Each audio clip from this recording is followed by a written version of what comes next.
سیاسەتی تازەی تورکیا سیاسەتی داگیرکارانەیان نەک هەر لە باشووری کوردستان بەڵکو لە ناوچەکەدا جێگەی مەترسیە، بۆیە پێویستە بەجددی هەڵوەستەی لەسەر بکرێتن.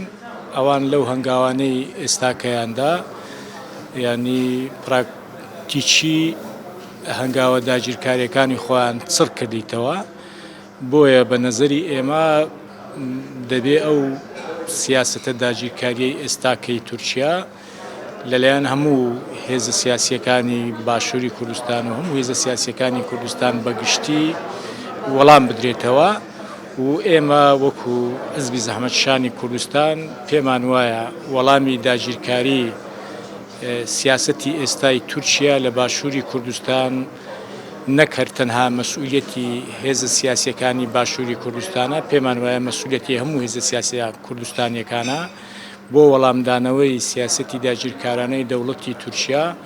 ئێمە لە باشووری کوردستان پێویستمان بە کۆدەنجی سیاسی هەیە، پێویستمان بە لێک تێگەیشتن هەیە بۆ بەرەنگاربوونەوەی ئەو ئالنگاریانەی ئەمڕۆ ڕوبەڕوومان بۆتەوە.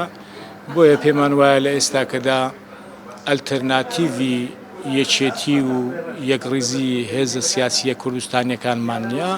کاتی ئەوە هاتووە هەموو ناکۆچیە لاوەچیەکان بەلاوە بنرێ، لە ژێر سەقفی سیاسەتێکی نەتەوەیی نیشتیمانی وەڵامی هەموو ئەو مەترسیانە بدەینەوە، وەڵامی سیاسەتی داگیرکارانەی دەوڵەتی تورکیا و هەموو ئەو مەترسیانەش کە لایەن دەوڵەتە داگیرکەرەکانی دیکەی کوردستان، باشووری کوردستان و بەشەکانی دیکەی کوردستان ڕوبەڕووی دەباتەوە.